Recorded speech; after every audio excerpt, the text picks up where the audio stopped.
댓글에는 이제 이 사람이 진짜 빌더인지 가짜 빌더인지 댓글 꼭 남겨주세요. 안녕하세요. 다비드 김석현입니다. 이번 영상은 진짜 보디빌더를 찾아 알아보고 같이 운동 정보를 공유하는 컨텐츠입니다. 여러분들이 아시다시피 보디빌더를 직업으로 하는 선수는 거의 드뭅니다. 거의 대부분 취미로 선수 활동을 하며 트레이너나 다른 직업으로 각자의 열정이 있고 멋진 보디빌딩 라이프를 이어갑니다. 그럼 진짜 빌더를 소개하겠습니다.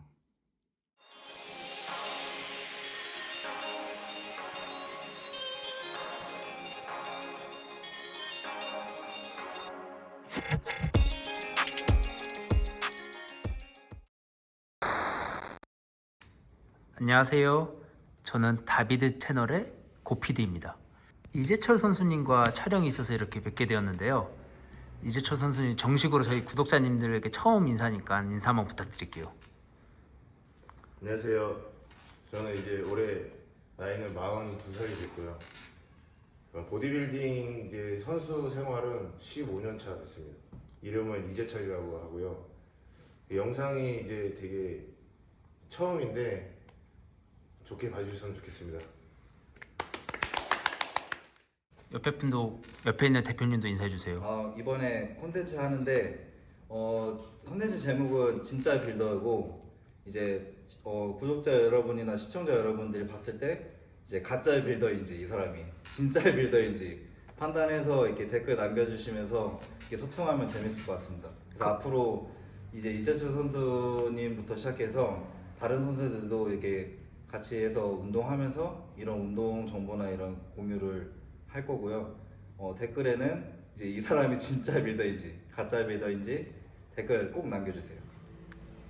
오늘의 인터뷰는 이재철 선수님에게 주로 질문을 드릴게요.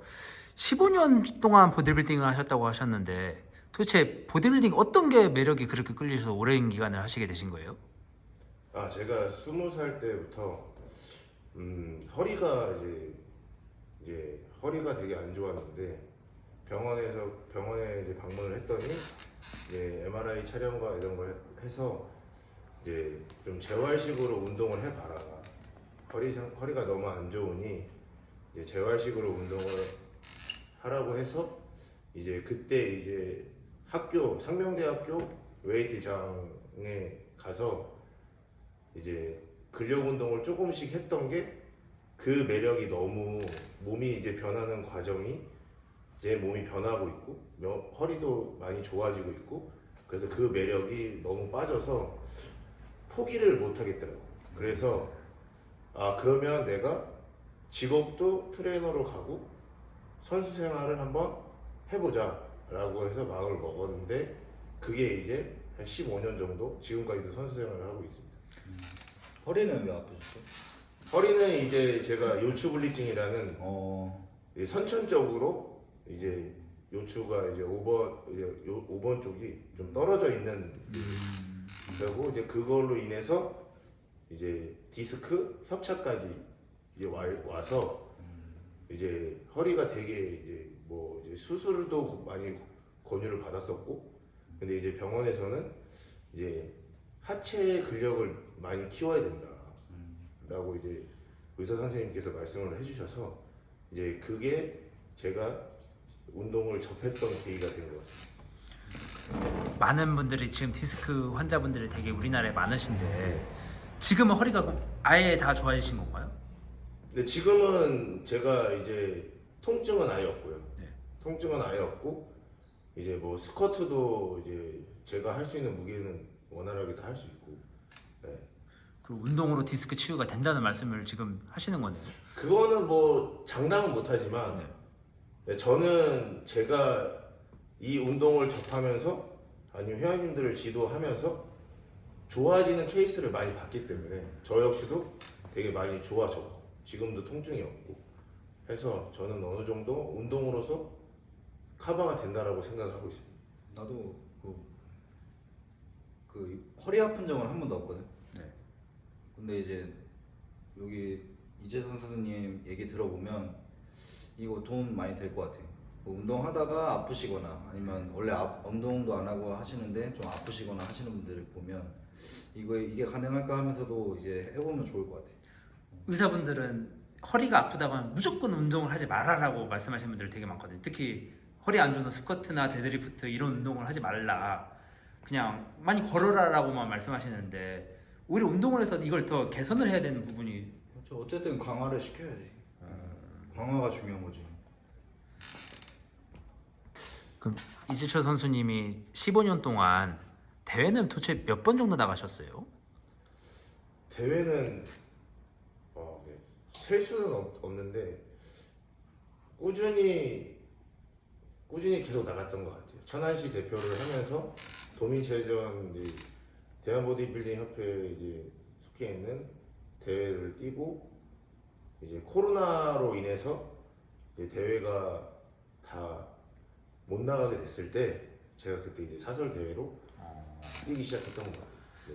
저는 나바에서 영상을 보니까 나바대에 나가셨던 걸 본 적이 한 번 있거든요. 네네. 나바대에도 나가셨던 거죠. 네네네. 그리고 프로도전은 몇 번째? 프로 도전은 이제 올해로 2번째입니다. 왜냐면 저는 항상 제 몸에 만족을 못했기 때문에 네. 제 몸이 경쟁력이 있는 몸이 되어야 된다고 무조건 생각을 했기 때문에 그래서 이제 작년에 한번 도전을 하고 올해 이제 2번째로 나가요. 외람된 질문이지만은 그러면 40살이 넘으셔서 프로도전을 하셨다는 네네. 말씀이시잖아요. 네네. 근데 뭐 요새 제가 이렇게 보면 프로분들이 좀 젊은 분들도 되게 많이 계시더라고요. 근데 저는 사실 뭐 그런 것들은 저희 때는 사실 그런 게 접하는 소식들이나 이런 게 좀 늦었었던 네, 것 같고 지금은 너무나 이제 보편화가 많이 되어 있고 그렇지. 왜냐면 지금 이제 뭐 SNS라든지 뭐 대회 일정들도 많이 이제 있기 때문에 선수들이 선택을 해서 이제 나갈 수 있는 폭이 넓어졌기 때문에 뭐 젊은 친구들이 더 많이 나올 수 있는 거는 전 더 좋은 현상이라고 생각하고 그리고 이제 보디빌딩 아니면 뭐 이 웨이트 트레이닝을 좀 더 알리고 하는 데에서는 더 좋은 현상이라고 생각하고 있습니다. 그 두 분이 이렇게 지금 영상으로 보면 이렇게 되게 비슷해 보이시는데 만약에 두 분이 같이 든 대회를 나가면 비슷한 같이 나갔어. 같이 나가셨어요? 나도 그래 나갔어. 여기 선수님이 1등하고 제가 3등했습니다. 근데 저는 선수님만 그때도 그래도 한 체급 차이가 났어. 대회는 같이 나가셨는데 나는 체급 이제 차이군요. 위체급으로 도전하는 네. 단계고 형님 같은 경우에는 그 체급에서 이제 딱 자리 잡는 그런 몸의 수준이 있었고 그럼 선수님은 이번에 프로에는 어떤 체급에 나가시는지 저는 라이트 헤비 마이너스 90으로 출전합니다. 많은 대회가 있잖아요. 네. 근데 프로도 저는 다양한 프로가 있는 걸로 알고 있고 또 IFBB 프로에 도전을 해서 만약 프로가 되면은 여기 또 좀 제약이 있는 것 같더라고요. 뭐 어떤 대회는 못 나가고 이런 게 네네. 있다고 들었는데 굳이 꼭 IFBB 이렇게 2번씩이나 도전하시는 이유가 있나요? 이게 뭐 많은 대회가 있고 뭐 많은 프로들이 많이 있고 근데 저는 사실 좀 졸업장 같은 느낌이 많이 들거든요. 네. 제 나이가 정도 되면 뭐 항상 도전을 하는 입장에서 좀 결과물을 얻고 싶어 하는 마음이 많은데 뭐 나이가 이제 계속 이제 있다 보니까 좀 어떤 결과물을 내기 위해서는 그래도 조금 이렇게 본고장? 저는 이제 미국이라는 이제 IFBB 네. 단체가 사실 좀 본고장이라고 생각을 하기 때문에 거기에서 인정을 받고 졸업장 같은 걸 받아서 만약에 좋은 그림과 좋은 결과가 나온다라고 하면 제가 또 생각을 하고 있는 미국 현지에 가서 프로쇼 같은 것들을 한번 도전해보고 싶은 이제 거기에 있는 분위기와 이런 거를 또 제가 느끼고 그런 감정들 이런 것들이 저한테는 엄청난 기억에 남고 소중한 경험이 될 것 같아서 IFBB 프로를 도전하고 있습니다. 그럼 만약에 네. 저는 이재철 선수님 프로를 꼭 따시길 기원하지만 네. 만약에 올해가 안 된다면 네. 내년이나 또 차후에도 도전하실 계획이 있으신가요? 뭐 사람 일은 어떻게 되는지 잘 모르고요. 저도 뭐 제가 그 다음 일정에 대해서 뭐 확답을 드릴 수는 없지만 저는 지금 이 순간의 도전 자체를 좀 즐기고 있고 이 도전 자체가 좀 아름답다고 생각을 하기 때문에 그거는 제가 후회 없이 도전을 하고 났을 때에 이제 결과를 받아들이고 추후에 한번 다시 생각을 해보겠습니다. 이번에 프로대회 나가시는데 다른 대회랑 마찬가지로 시즌 기간은 도대체 어느 정도 잡고 가시나요? 저는 개인적으로 길게 가지고 가는 스타일은 좀 아니어서 한 4개월 정도의 다이어트를 기간을 항상 설정을 했던 것 같습니다. 잘 아시는 분들도 계시겠지만은 저는 잘 몰라서 다이어트라고 하면은 저희는 체중 감량을 생각하잖아요. 네네. 그럼 비시즌과 시즌의 체중 차이가 많이 나나요? 그러니까 저는 사실 비시즌과 시즌이 차이가 없다라고 생각을 하기 때문에 예, 비시즌에도 사실 식단을 무조건 저는 지키고 있기 때문에 그래서 한 갭 차이가 제가 시합 체중에서 한 10kg 정도만 차이를 나고 이제 탄수화물에 대한 그람 수만 좀 더 올려서 먹고 네 그래서 끼니 수는 제가 5끼 정도를 가져가고 있는데 네. 이제 주말에 같은 경우는 탄수화물을 좀 더 올려서 먹는 케이스고요. 네. 평일 같은 경우는 이제 좀 저기 하고 똑같이 이제 탄수화물을 똑같이 가져가고 근데 이제 시즌과 비시즌의 차이는 저는 이제 탄수화물의 양이 조금 거기서 변화를 주는 거라고 생각하고 있습니다. 저 같은 일반인들은 비시즌이라고 하면 빌더분들은 비시즌 때도 막 안 좋은 거 예를 들어 피자, 치킨 이런 거 잘 안 드실 거라고 생각을 하거든요. 빵 같은 것도. 네. 보통 비시즌 때 이런 것도 간간히 드시나요? 아니면은 뭐 그래도 웬만하면 클린하게 드시면서 계속 이걸 유지하시나요? 비시즌 때는 사실 저도 먹는 거를 너무 좋아하는 편이어갖고 그런 거에 대해서 스트레스를 안 받고 그런 것들을 제가 또 먹어야 시즌을 잘 더 준비할 수 있다라고 생각을 하기 때문에 뭐 일주일에 한 번이라든지 근데 이제 뭐 너무 피자, 치킨 이런 거는 뭐 자주는 아니지만 근데 이제 저는 조금 맛있는 한식 위주의 식사를 좀 많이 하는 편입니다. 네, 뭐 찌개류라든지 뭐 고기류 이런 것들을 제가 고기를 워낙 좋아해서 이제 주말 같은 날은 이제 또 와이프랑도 시간을 보내야 되기 때문에 이제 좀 이렇게 뭐 제육볶음이라든지 뭐 이런 불고기라든지 이런 제가 고기류를 너무 좋아해서 네, 그런 걸로 좀 많이 먹고 있어요. 그럼 지금 비시즌이신 우리 대표님은 식단을 드시고 싶은 건 다들 술도 자주 드신다고. 근데 빌더분들 나는- 이렇게 술을 드셔도 되나 비시즌이라고? 안 되지. 안 되는 거예요. 나는 음식은 막 그렇게 고칼로리 이런 거는 잘 안 맞고 네. 집에서 먹는 거 좋아해. 원래 취향이. 집에서 해 먹는 거 좋아하고 네. 너무 센 맛은 별로 안 좋아해.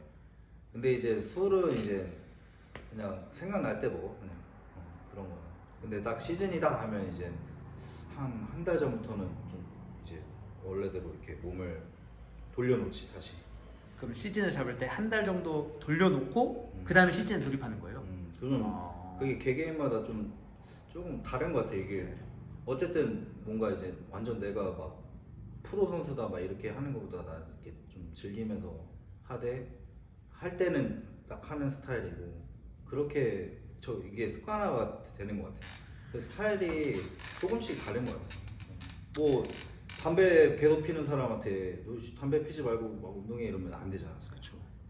그런 것처럼 이 스트레스 지수에 따라서 조금 다르고 거기에서의 이제 내가 신경 쓰는 부분이나 이런 게 조금 다른 것 같아요. 저는 빌더분들 항상 닭고기, 야채, 닭가슴살만 먹는 줄 알았는데. 그러면 좋겠지. 하는 게 중요하다고. 그러면 저 같은 일반인들이 만약에 다이어트를 하다가 그냥 치팅이 들어갔어요. 근데 저는 치팅이라고 솔직히 치킨도 먹고 피자도 먹거든요. 근데 맨날 치팅이긴 한데 만약 진짜 정수로 다이어트 들어가서 일반인들이 그러면은 그나마 치팅 때 이거 먹으면 좋다. 아까 말씀하신 뭐 제육볶음이나 불고기 그런 건 유가 먹으면 안 되지. 이것도 안 돼요? 제대로 뭔가 이제 밥을 찍던가 네. 시합 준비하려면 그건 먹으면 안 되지. 치팅해도 먹으면 안 돼요? 먹으면 안 되지. 그 탄수화물 양만 올려서 먹고 운동을 쉬고 휴식하는 시간인 거지. 치팅 개념 다른 거네요. 네, 좀 저희는 많이 다르지. 탄수만 올리는 개념입니다. 일반인들도? 일반인들도 그렇게 하면 더 잘 빠지지. 운동에 집중이 그러니까 접근성이 되게 좋아지는 거죠. 그러니까 내가 몸을 만드는 과정에서 몸이 나오는 과정에서도 접근성이 좋아지는 거죠. 같이 운동하면 치킨 먹다가 다시 운동하고 또 참고 또 치킨 먹고 참고 이게 얼마나 더 힘들까. 저는 개인적으로 이재철 선수님한테 저는 제 주변에서 대표님이 시즌에 아직 안 들어가셨기 때문에 네. 시즌에 들어가신 분은 처음 봬요. 그래서 정말 궁금한 건데 4개월이라 시즌 동안 그 정해진 식단 외에 다른 건 일절 안 드세요 그러면? 아니요, 저는 이제 리피드 타임이라고 해서 네. 탄수화물 한번 끌어올리는 거를 이제 지방이 좀 많이 커팅이 됐을 때 네. 그거를 한 번씩 가져가는. 탄수만 올리시는 거죠 이제 뭐 다른 네, 거 탄수만 제가 하루에 먹는 탄수만 좀 올려서. 네. 근데 이제 조금 이제 뭐 이제 나트륨이 좀 있는 것들을 먹을 때도 있고. 그러니까 그거는 제가 계속 몸을 봐가면서 컨택을 하는 것 같아요. 선택을 하는 것 같아요. 그러니까 몸이 아직 커팅이 잘 안 돼 있는 상황에서 뭔가 지방질을 더 집어넣는다라고 하는 거는 의미가 없는 거고. 근데 커팅이 좀 많이 되어 있는 상태에서 리피드 타임을 가질 때는 뭐 염분이 나트륨이 많은 음식, 고기 같은 것들도 먹어도, 근데 이제 그 대신에 저는 뒤로 유산소를 그 정도로 탈 수 있는 시간이 확보가 돼야 돼요. 네. 유산소 얘기가 나오셔서 네. 빌더 운동 웨이트를 좋아하시는 분들은 유산소를 많이 안 하시잖아요. 특히 몸이 나오신 분들은 뭐 유산소를 과하게 하면 또 근육이 빠진다는 얘기도 있고 뭐 일반인들한테 해당이 없다고 하던데 유산소는 보통 어느 정도 강도로 얼마나 타세요 시간으로?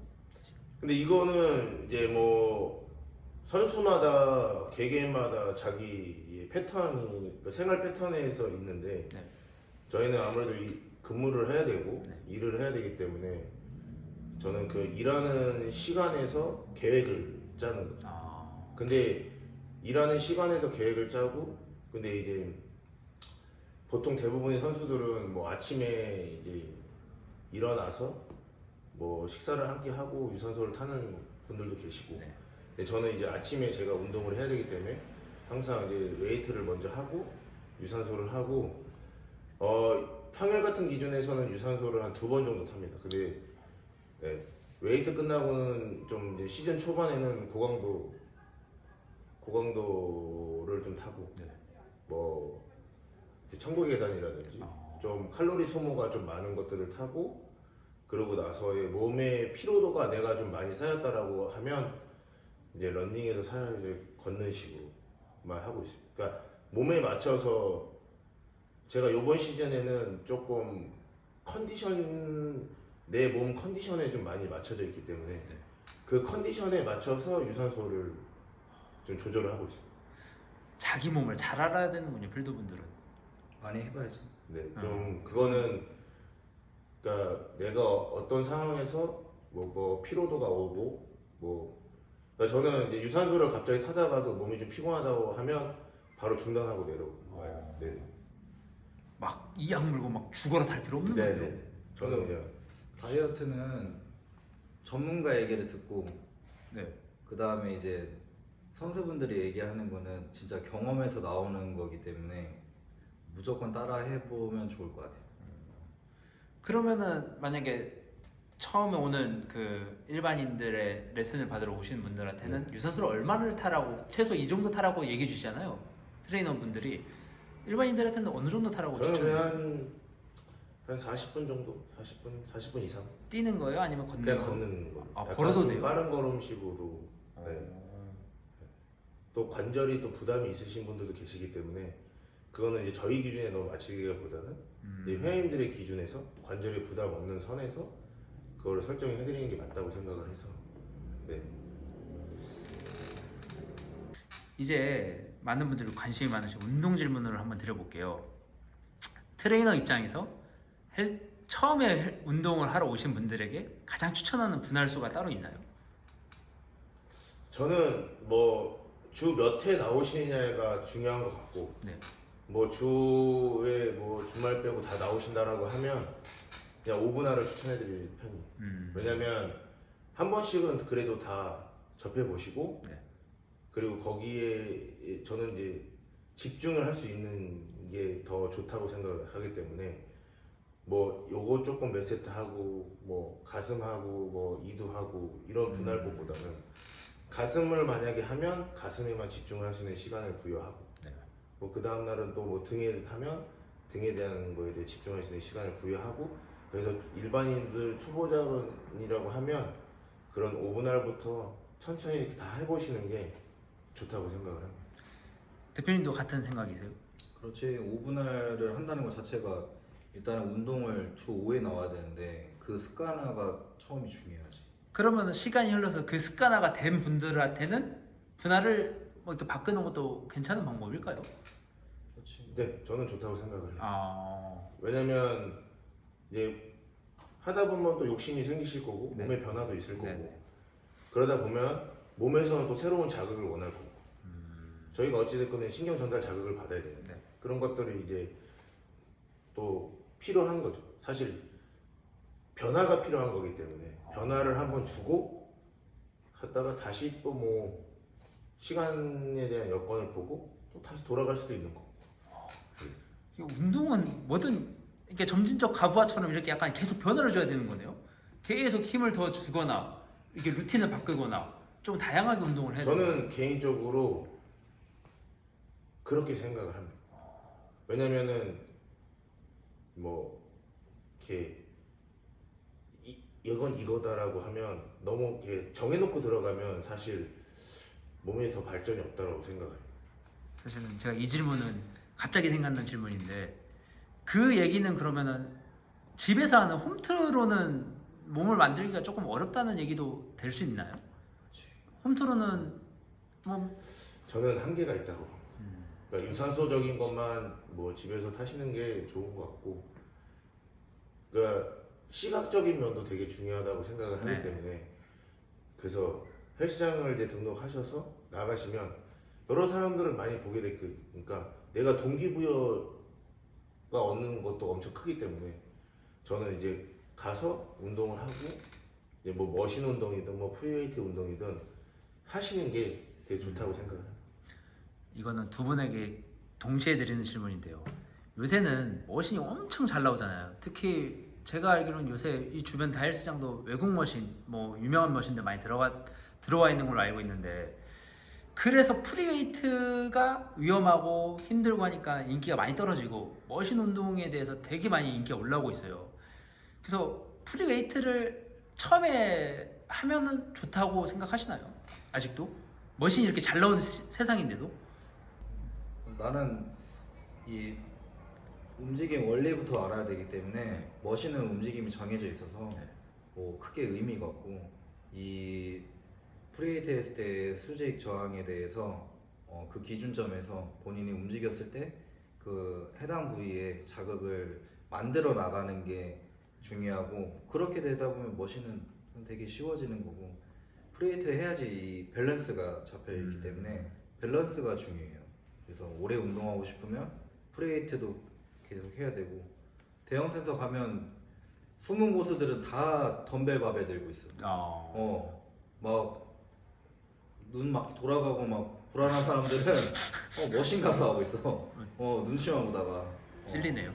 그렇게 하지 말고 프리웨이트 가서 뭐 빈바라도 이게 웜업도 한번 해보고 본 운동도 진행해보는 게 좋을 것 같아요. 이지철 선수님도 같은 생각이신가요? 그 저는 개인적으로 운동 경력이 더 중요하다고 생각해요. 왜냐면 초보자분들한테는 이런 움직임을 만들어낼 수가 없기 때문에 네. 머신 운동이 더 효과적일 수 있어요. 근데 운동을 어느 정도 접하신 분들은 프리웨이트가 너무 좋은 게 협응력을 가져올 수 있어요. 협응력을 가져올 수 있기 때문에 당연히 만약에 스쿼트를 한다고 하면 둔부도 쓸 거고 네. 햄스트링도 쓸 거고 그럼 당연히 코어도 좋아지겠죠. 근데 이제 다만 문제가 뭐냐면 운동 경험이 좀 적으신 분들은 부상의 위험에 대해 네. 초래가 있고 근데 이제 머신의 운동을 하게 되면 부상의 위험은 적지만 내가 딱 특정 부위에 이제 자극을 받을 수 있는 장점은 또 있죠.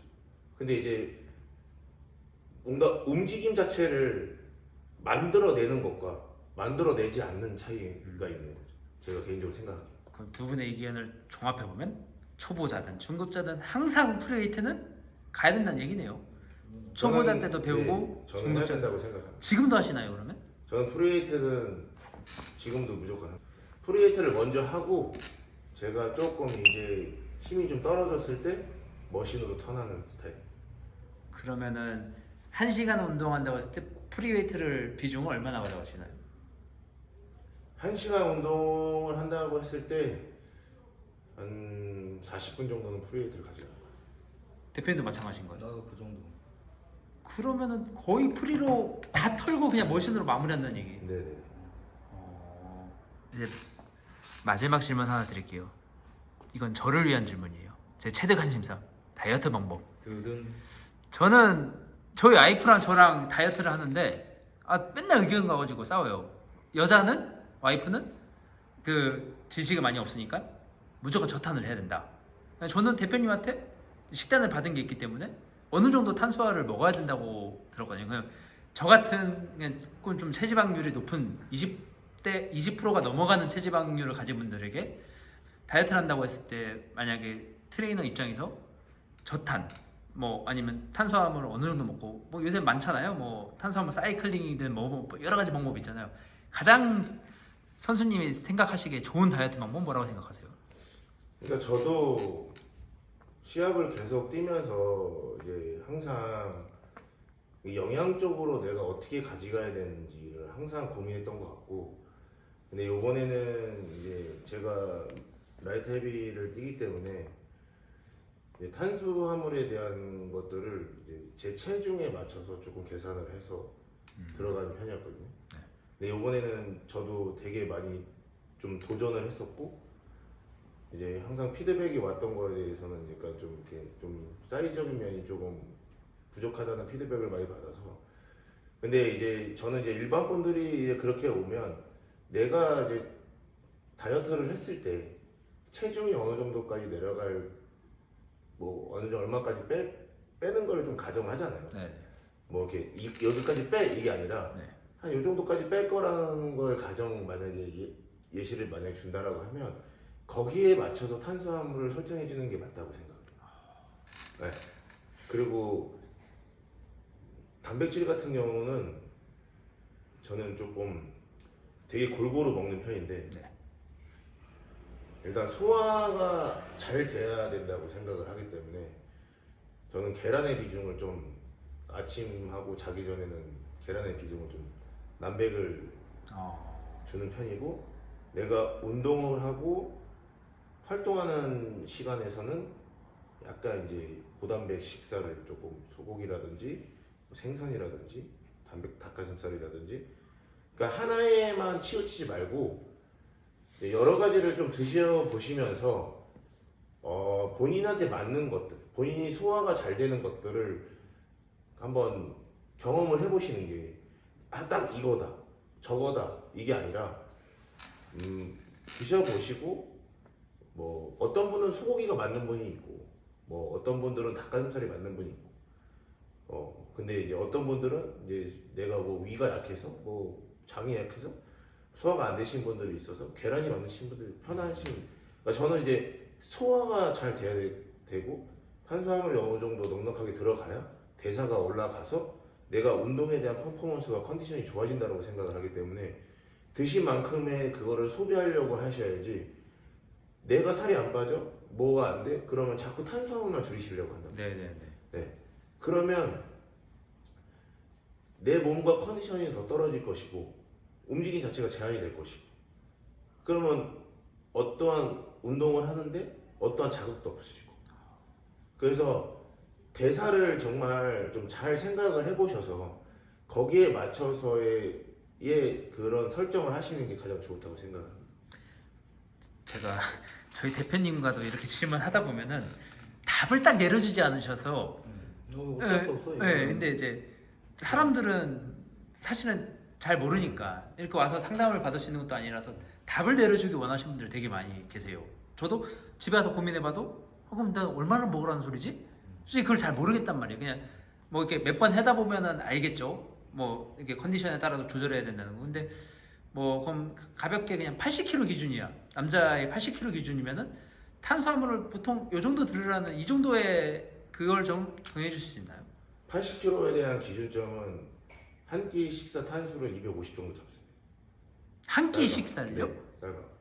그렇지. 공깃밥 하나. 고기밥 하나 정도로 잡으시면 돼요. 하나가 거의 한 200 초반에서. 네, 250. 그럼 그렇게 먹으면은 그 일반식을 먹는 거나 마찬가지잖아요. 근데 이제 막 볶음류나 이런 걸 안 먹고. 그거랑 이제 닭가슴살. 그게 그렇죠. 중요하죠. 그렇게 아. 가시는 거죠. 그냥 클린하게 먹는 걸 네. 중요시하고. 네.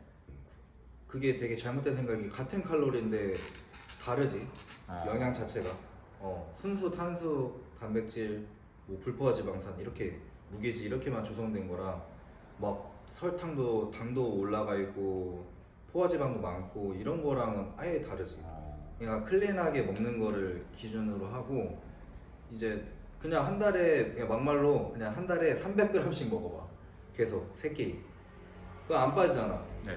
그러면 조금씩 줄여보면서 맞춰보면 되잖아. 컨디션이 안 떨어지면 그게 다 경험이거든. 경험해봐야 돼. 그럼 다이어트 기간은 좀 일반인들도 좀 넉넉하게 잡고 가야 되는. 처음에 해야지. 그렇게. 일단은 클린하게 먹는 거를 중점으로 두고 그게 적응되면 이제 탄수화물도 조절해 가면서 내가 이제 뭐 일주일 단위나 3일 간격으로 한번 보는 거지. 그럼 80kg 기준에 했을 때 250g이면 150g. 90kg면은 탄수가 더 늘어나는 건가요? 아니면 오히려 줄여야 되나요? 늘려야지. 늘려야지. 아. 네. 한 1800칼로리 정도 먹어줘도 돼요. 탄수로만요? 네. 네. 그럼 단백질 먹을 칼로리가 이 남나요? 이거 90kg 정도면 네. 지방이 아무리 있어도 네. 그 몸을 끌고 이제 활동 지수가 있잖아. 네네. 운동 지수도 있고. 네. 그게 꽤 커. 내가 얘기한 게 중간에 고칼로리를 섭취해 버리면 이게 다 망가진다는 거지. 데이터가 없어지는 거지. 그러니까 클린하게 가는 거를 하면서 본인도 본인만의 경험치가 쌓여야지 이 기준치가 될 거고 지켜보는 선생님이나 코치들이 봤을 때도 이제 그런 기준치도 또 생기는 거잖아. 바로 처음에 만나자마자 아 이거다 이렇게 할 수가 없어. 그래서 서로 지켜보면서 소통하는 게 되게 중요하지. 이 모든 다이어트는 데이터가 중요한 거네요. 그렇지. 딱 우리 열심히 해보자고 딱 했어. 근데 상대방은 거짓말 하고 있어. 이게 되냐고. 자꾸 찔리게 그런 얘기 하지 마시고요. 그러니까 이거 영양이나 탄수의 설정은 어느 정도 해드릴 수 있지만 저는 개인적으로 운동이 안 되면 네. 이걸 먹는 의미가 없어요. 아... 네. 왜냐면 얘를 먹어서 얘에 대한 퍼포먼스를 극대화시키려고 하는 건데 여기서 극대화가 안 되면 얘는 의미가 없는 거죠. 그래서 여기서 먹은 거를 여기서 소비를 하려고 하셔야 돼요. 오늘 막 2시간 운동을 하겠습니다. 그 다음에 칼로리 태우면서 이제 지방도 같이 태워보겠습니다 했는데 얘가 200g 먹으라 그랬는데 100g밖에 안 먹고 왔어. 이 2시간 할 수 있겠냐고. 그러면 탄수는 이제 정해졌고 단백질은 뭐 보편적으로 몸무게 곱하기 뭐 2나 1.5 먹으라는 말이 되게 많잖아요. 네, 뭐 저는 뭐 그거는 그렇게 크게 신경을 안 쓰는 편이었고 그래서 네. 그람 수는 크게 신경을 안 쓰는 편이어서 네. 그냥 100에서 150 이렇게 하면 되지. 저는 뭐 그렇게 크게 뭐 딱 200이다 뭐 250이다 뭐 벌써- 그렇게 하기보다는 이제 소화에 대한 기준점을 두고 저희는 이제 탄수화물을 또 어떻게 섭취하느냐에 따라서 그거에 대해서 신경을 쓰지 단백질은 뭐 한 150 들어가도 되고 뭐 170 들어가도 되고 아니 다이어트 하시고 운동하시는 분들한테 가장 기본인 게 단백질에 대한 영양소 중에 가장 중요한 영양소 단백질이 아닌가요? 근데 단백질이라는 것 자체가 저희가 이제 단백질을 뭐 근육을 만들어준다? 네. 이게 아니라 단백질 원은 우리가 운동했을 때 스크래치 난 걸 상처를 난 걸 회복시켜주는 역할인 거죠. 네. 네. 그러니까 근육을 만드는 역할은 아닌 거죠. 회복을 시켜주는 역할이죠. 그럼 근육은 탄수가 만드는 건가요? 탄수는 에너지원을 갖고 오는 거고, 그러니까 얘를 회복시켜주면서 이제 어느 정도 근육을 또 하겠죠. 네. 근데 이제 보통 대부분이 이제 나는 이제 근육을 만든다, 얘가 만들어준다라는 개념보다는 우리가 이제 막 근력 운동해서 막 이게 막 아프고 막 하잖아요. 그럼 이제 이 안에서도 스크래치가 나고 상처가 났을 거예요. 네. 그러니까 단백질 원이 그 상처를 치유해주는 역할인 거죠. 네. 그러면서 생성이 되는 거예요. 네, 그러면서 이제 뭐 그 이후에 뭐 근육도 생성이 되고 뭐 이렇게 가는 거지. 얘를 먹었을 때 얘가 막 커진다, 뭐 근육이 생긴다라는 개념보다는 이제 좀 이제 상처를 치유해준다라는 개념이 1번인 거죠. 네. 그래서 그람수에 대해서 뭔가 그렇게 딱 특정을 줘서 뭐 200이면 200이다라고 먹는 거 자체가 조금 네. 그냥 예를 들면은 제가 손이 찢어졌다고 후시들을 아무리 많이 바른다는 게 중요하지 않은 거네요. 그렇지. 상처를 치료하는 후신이 들어갔다는 게 중요한 거지. 네네네. 후시된 양은 중요하지 않군요. 네네네. 비유 좋은데? 제가 괜히 그냥 PD하는 게 아니에요. 그래, 그 운동을 좀 잘해서 네, 저기 다음 질문 마지막 질문 들어갈게요. 제가 진짜 탄수, 단백질까지 정리가 됐어요. 이제 마지막 영양소가 뭐죠? 지방이잖아요. 전 요새 좀 고지방 먹거든요. 어디서 이상한 거 본 건가요? 고지방을 먹으면 도움이 된다고 해서 다이어트에 고지방을 먹고 있는데 지방을 드시나요? 네, 불포화 지방산을 먹죠. 저는 조리를 할 때 이제 올리브 막 이렇게 팜오일이라고 뭐 이렇게 좀 이렇게 칼로리가 없는 오일 쓰시는 분들도 많은데 네네네. 저는 그냥 올리브 오일로. 그러니까 저는 견과류 막 이런 거 챙겨 먹을 별로 견과류나 이런 거 별로 좋아하지 않아서 그냥 올리브 오일로 조리를 다 합니다. 그럼 이 저기 커뮤니티의 가장 보편적인 식단할 때 칼로리 맞추는 세팅이 4-4-2라고 하잖아요. 탄수화물 4식, 뭐 단백질 4식, 그리고 지방 20%를 채워라. 지방 20% 근데 90kg 기준으로 꽤 많이 먹어야 되더라고요. 불포화 지방은 많이 먹어도 상관이 없는 영양소인가요? 근데 뭐 많이 먹으면 사실 뭐 저희가 먹는 끼니 수가 있기 때문에 네. 뭐 한 끼에 뭐 그렇게 많이 드시면 또 그렇긴 하겠죠. 사실 문제가 될 수 있지만 뭐 저희가 운동을 하면서 약간 저는 100% 땅콩 버터도 네. 먹기 때문에 네. 뭐 또 어느 100% 땅콩 버터가 또 혈당 수치를 또 낮춰주는 역할도 있다고 해서 그래서 저는 이제 아침 식사할 때 조금 먹는 편이고 네. 그런 걸로 좀 보충을 하는 편이지. 그래서 뭐 그램수를 딱 정해줘라 뭐 이런데 그거는 뭐 되게 그런 분들이 많아요. 그러니까 땅콩 버터를 얼마나 먹어야 돼요 이러는데 막 그런 분들이 진짜 많은데 그냥 10에서 20g 사이 정도 드시는 게 가장 좋다고 해요. 그러니까 명확하게 얘기를 하자라고 하면 한 10에서 20g 정도 사이. 근데 항상 체중을 좀 봐야 되는 것 같아요. 왜냐면 헤비급들은 더 먹겠죠 사실. 근데 저는 이제 제가 나가는 체중이 있기 때문에 거기에 맞춰서 제가 먹는 그램 수가 있는 거고, 저보다 또 낮은 체급이 있으면 그 친구들은 더 낮게 먹을 것이고. 네. 지금까지 말씀해 주신 건 총합을 정리해 보면 탄수가 가장 중요하다는 결론이 나오네요. 저는 개인적으로 이 운동을 하면서 진짜 많은 것들을 해봤는데 탄수화물이 가장 중요한 것 같습니다. 그러면은 저탄은 별로 비추하시겠네요. 체급을 맞추려면 저탄도 필요하긴 하겠지만 처음부터의 내가 다이어트 시작과 동시에 체중이 안 내려간다고 저탄을 잡는 거는 저는 좀 추천을 합니다. 여기까지. 오늘 귀한 시간 내주셔서 감사합니다. 이제 시작이잖아. 근데 운동 영상을 이제 시작하는데 저는 오늘 진짜 제 개인적으로 너무 만족스러운 인터뷰가 됐어요. 저는 대표님 인터뷰보다 저는 이지철 선수 인터뷰가 더 좋았던 것 같아요. 개인적으로는. 이제 프로 되실 분인데. 진짜 이번에 재팬 프로 대회를 언제 나가시고 그리고 마지막 인사까지 해주시면 좋을 것 같아요. 제가 이제 이번에 11월 23일 날 재팬 올림피아 아마추어라는 대회 라이트 헤비로 출전하게 되는데 어느 때보다도 컨디션이 좋고 어느 때보다도 기대를 많이 하고 있습니다. 그래서 많은 응원 해주시면 좋은 결과로 보답해드리겠습니다. 감사합니다. 저는 이번에 꼭 프로가 따셔서 다음번에 다시 한번 인터뷰에 응해 주셨으면 좋겠어요. 그럼 제가 뒤에다 플랜카드 걸어 놓을게요. 화이팅! 하여튼 이번에 꼭 프로 따고 오시길 기원합니다. 감사합니다. 감사합니다.